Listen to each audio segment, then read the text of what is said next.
Agreed. Coming up, we're going to discuss what Oklahoma's weekend that looked like. It was great for some, not so great for others. We'll discuss coming up next here on Locked On Sooners.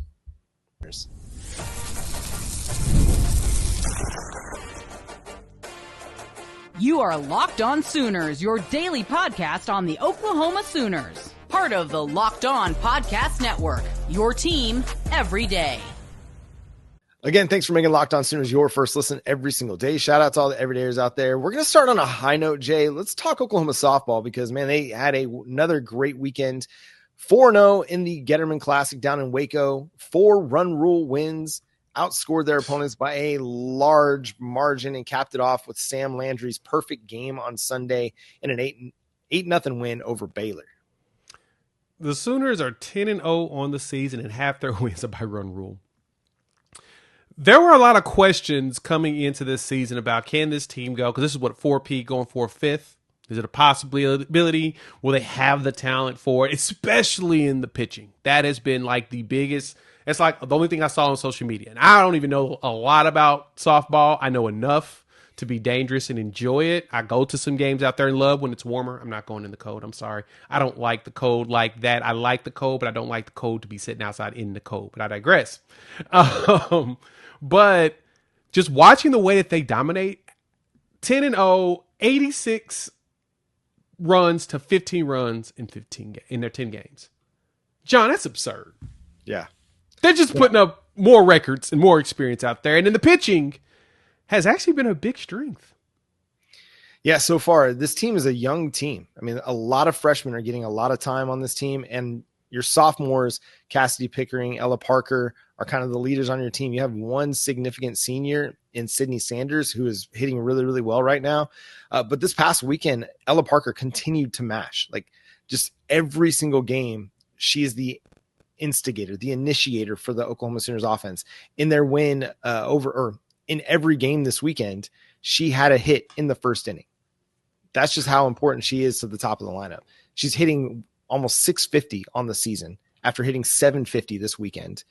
Just extra base hit machine. Sydney Parker, true freshman, had a tremendous weekend. She had 11 RBIs and 5 extra base hits, including a grand slam that helped Oklahoma get the run rule win in the first game against Baylor.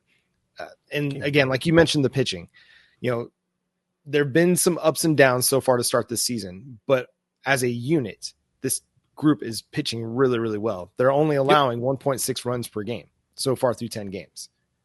They had the kind of San Diego State was the one that got to them a little bit in that opening weekend. They hit them for 6 runs, and we're seeing what San Diego State's been capable of this last week. As they've knocked off Alabama, they've knocked off Missouri, they beat Wichita State, 3 significant wins over teams that'll be in the NCAA tournament. So Oklahoma Sooner softball, man, they're going to continue to get tested. I mean, they're going to have bigger tests ahead of them when they get to SEC play. But so far, through the first 10 games of the season, this team looks like a team that can continue to contend. On the hardwood, Jay, another rough loss for Porter Moser and the Oklahoma men's basketball team. Just absolutely demoralizing. You had a 5-point lead with 24 seconds to go, and you cannot pull out the win. Just unbelievable. I was starting to feel awful for this, but I'm at this point. When are they going to fire Porter? Because it appears that even though the team's going to finish with a winning record, they're going to be invited to the NIT most likely, they cannot find a way to win the games that they need in order to progress forward. Because I talked about this on one of the shows last week when I was recording. The big thing for them is they had to win at least 4 of these games, these last 4 of their last 9 games. They had to in order to even have an opportunity. And this Missouri game was one of those games that they should have won. Mm-hmm. How are you up? What was it, 5 with 30-something seconds left? I'm sorry. Yeah. The Missouri game. My apologies. How do you have a lead and then lose at the end? Say LSU, you just should have won that game. Nothing about this team. They look terrible on the court. They don't look disciplined. They don't look like they know what they're doing. I don't know if they're running plays or not. It just feels like it's a bunch of ISO. I don't know.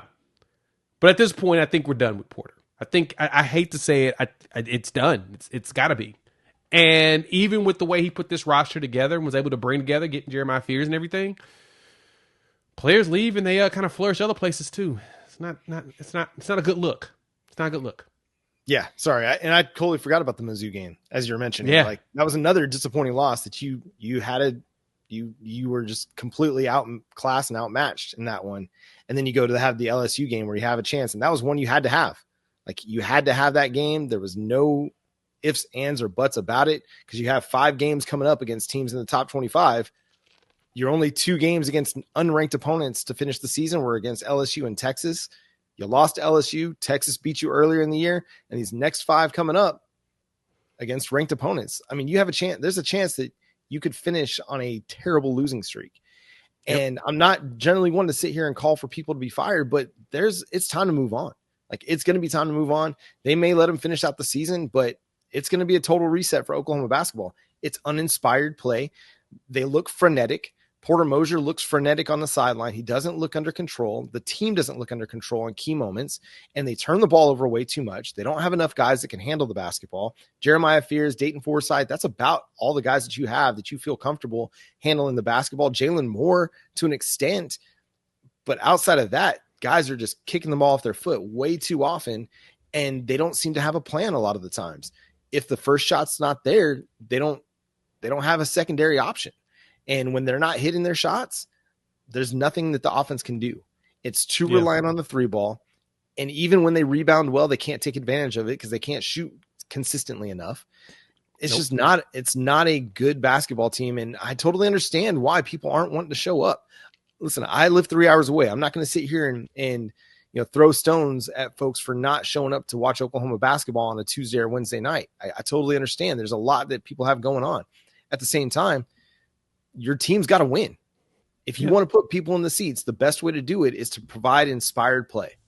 And so far through 3+ seasons, almost 4 years, this coaching staff, the Oklahoma Sooners that we've watched on the court have not provided that inspired play. Maybe it's the fact that there's been so much turnover on the roster. Nobody knows who to get excited about because every season of the Porter Moser era, there's been this great transfer portal turnover, and it hasn't turned out to be successful enough to lead to wins.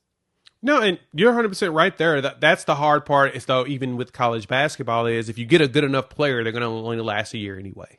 That's what you're hoping for. You need to get at least 1, maybe 2 one and done guys potentially, or at least 1. You gotta have at least 1 face of one and done that can come in and, not be here longer than, that 1 season. They're going to be beyond that because you're going to need really good players in order to get deep runs into the NCAA tournament. But at the same time, just like you mentioned, you need a coach that can at least find a way to retain some players too. Try to get yourself some juniors and seniors that have talent that may not be ready for the league, but can at least stick around and help to get you there because that's what you desperately need. That's the most important thing that you have here if you want to get fans to sit their butts down and watch the games. I mean, look at the women. They're out here still playing with life. That big win against Missouri, they were down at one point, and then he went in and blew them out 82-66. Beautiful game by them. They're balling.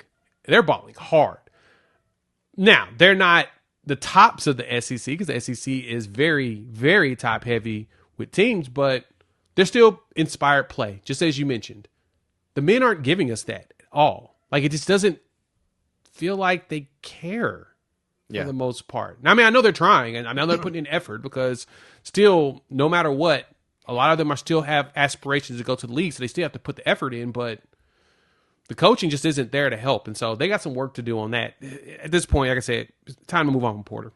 Well, and where it comes to for me is you can't be up there at the podium slamming fans for not showing up and then perform the way that you perform. Yeah. Fans are going to start tuning you out.